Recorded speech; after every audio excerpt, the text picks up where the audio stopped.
So it's been a hot minute since we've gotten a licensed Mezco 112 collective figure released. For a second there, I thought Mezco was just going to change their name to Rumble Society. But finally, we have the Spider-Man 2099 Mezco 112 collective MDX exclusive figure, and the box art is fantastic. So is the figure fantastic? Well, we're going to check that out right now.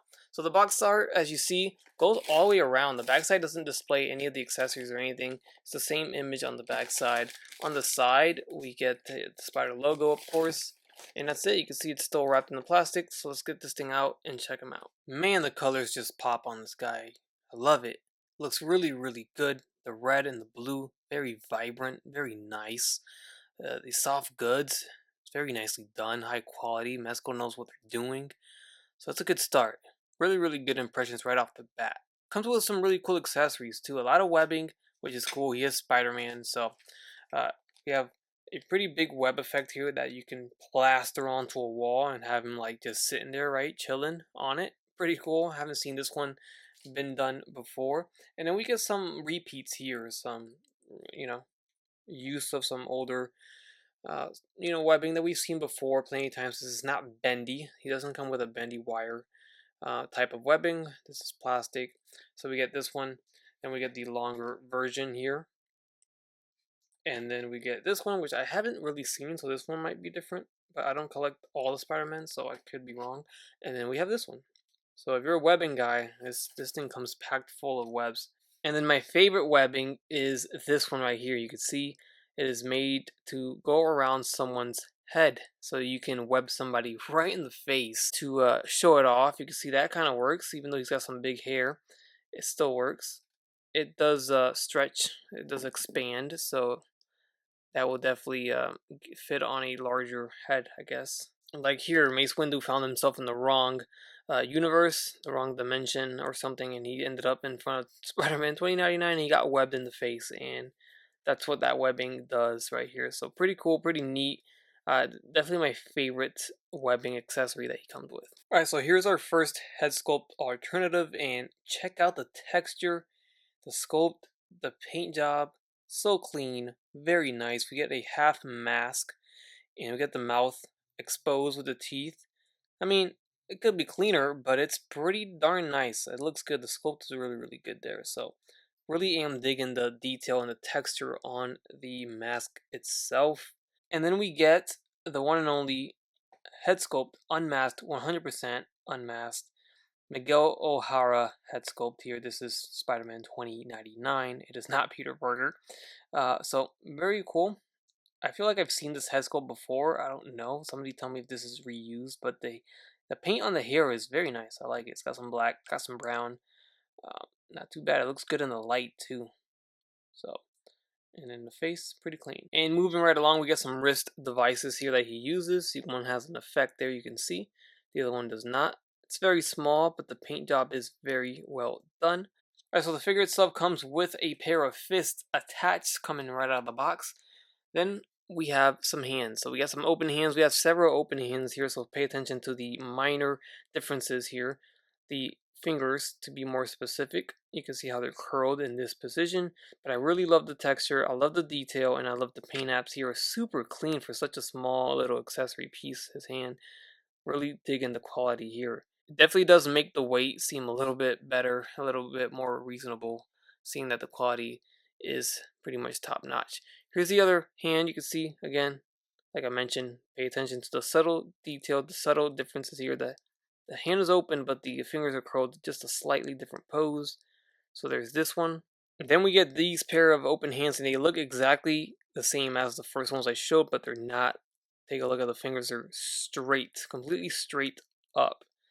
And the ones I showed you earlier, the first set, are not. They're curled in. So that's 3 sets of open hands so far. Lastly, we get another set of open hands in here.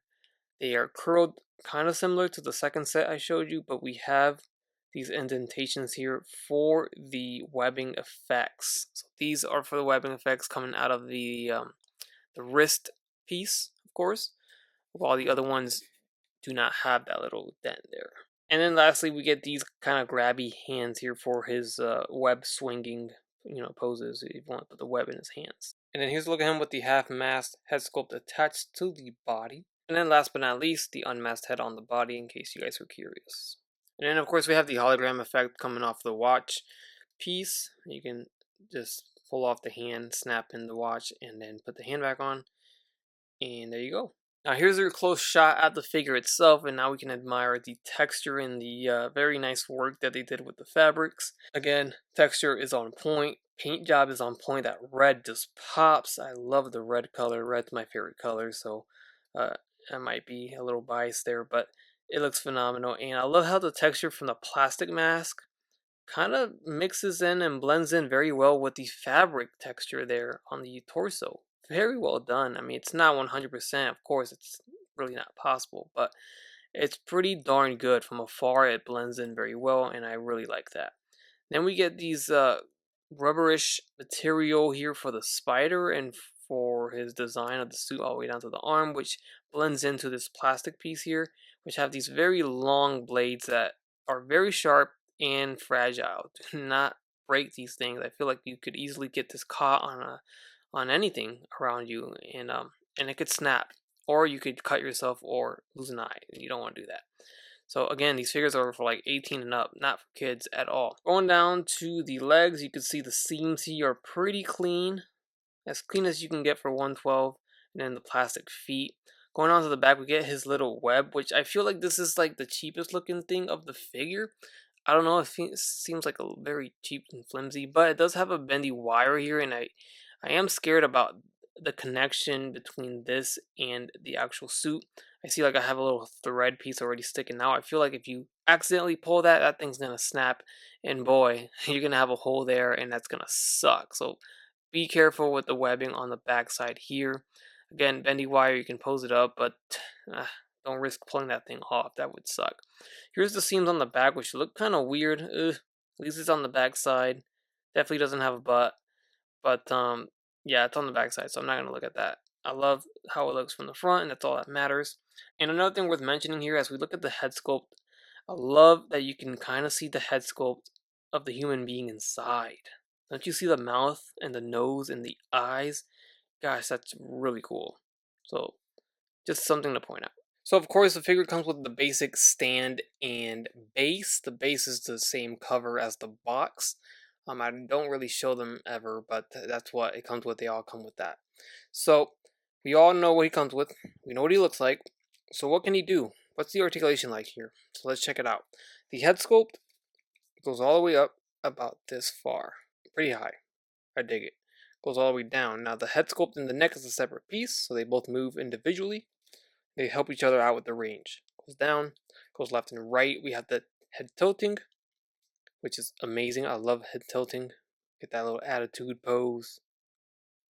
Very cool. Arms, again, fabric here, so let's see what it does. It's always going to twist like that, unfortunately. That's scary. So let's see how far he really goes before it gets crazy, and that's it. I'm not going to pose him like that, trust me.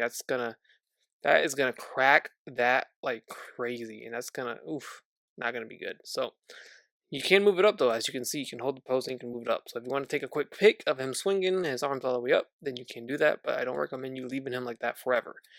Arms are gonna go out about this far. This one's no problem. It still kind of bends it there a little bit, but it's not as scary as the moving forward and back. But the movement, the range is pretty good. Very nice. Goes back down. Very stiff joints. So I like that. Very hard. Look at that.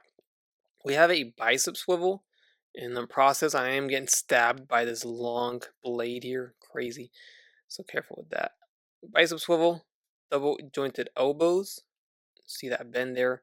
And again, it's very scary there. This, plastic piece here is going to be bending with the fabric piece there, so that could cause a hole, cause a tear. I don't know. We don't know. Nobody knows until time tells us. 10 years from now, 5 years from now, whatever it is. So proceeding on here, we have a wrist swivel, and we have a hinge here, and then we have the ab torso. I think this is a diaphragm joint. Yeah, it is. So diaphragm joint, twist it and go left and right here. Let's get focused. Sorry about that. No problem here, nothing scary here. I think you can twist it with no issues. And back, forward, pretty far forward, so that's pretty dope. Waist swivel as well, so we get that combo of the torso swivel and the waist swivel. Good range. And then the legs. Legs are going to kick forward. Not bad. Pretty good. Go back down. They go in and out about this far. And then we have, of course, our thigh swivel. We have a double jointed knee that bends all the way back. And really, it does not scare me. This fabric is stretching very nicely. It does the crease there, but there's nothing hard like this little glossiness there. So I feel like that's okay. Even if you leave it like that over time and get some crinkles and wrinkles there, I think you're gonna be fine. So I really, really am digging this part. Pretty good. And then we have, of course, the ankle going forward and back, the ankle rocker there, and the swivel. So overall, not too bad. Of course, you will always be limited unless you really don't care about possible damage and you pose them like crazy and don't care about any of that stuff with the arm. Then, I mean, you're really not limited too much. Um, in terms of like a Spider-Man pose, let's see if I wanted to get him like, I don't know, man, something agile on the ground. You definitely could. It's not bad at all. I've seen worse. I don't know. This is something quick, something weird. Is this even considered Spider-Man? I don't know. I just know he uses his legs a lot, and I don't see like the fabric stretching. I don't see any threading, kind of like potentially opening up.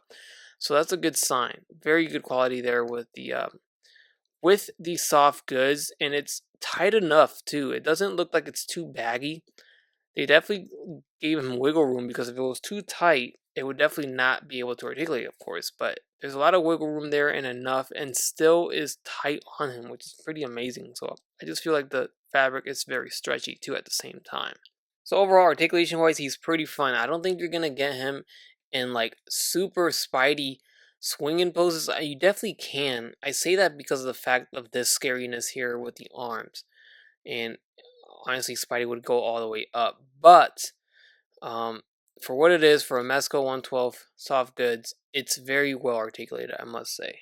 Alright, y'all, and here we have it. The matchup of the century, the one you've been waiting for. So here we have Marvel Legends Spider-Man 2099 next to the Mezco 112 Collective Spidey 2099. And check out the drastic difference here in terms of color. Very vibrant, very bright, just pops right at you, Mezco 112. And then very dark tone for the Marvel Legends version. One figure is 20 bucks, or at least used to be 20 bucks, probably 25 now. And one figure is like 95. So pretty big drastic difference in price. You can see the scale here is a little bit bigger for Mezco. He does stand taller, and proportionally he is a little bit bigger overall. So no spikes on the Marvel Legends version. We do get that little webbing on the back, but it is just straight up plastic. And there's no unmasked head. There's no half mast head. I don't know if he came with some hands. Probably did. He definitely didn't come with as many hands as Mezco.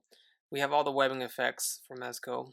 And we have the base and stand. So you do, you do get more things for the money you are paying for extra on the Mezco version. But man, it's $100 figure versus a $25 figure. So I mean, I think both of them are great for the prices that they're at.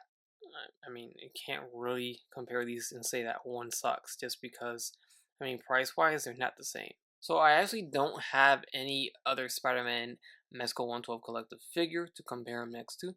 I only had movie versions, the Tom Holland homemade Spidey suit and the tech suit.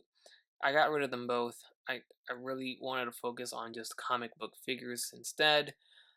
So here we are. This is my only Spidey now, and until they give us that classic Spidey release, 10 years from now, this will be the only one I'll have till then.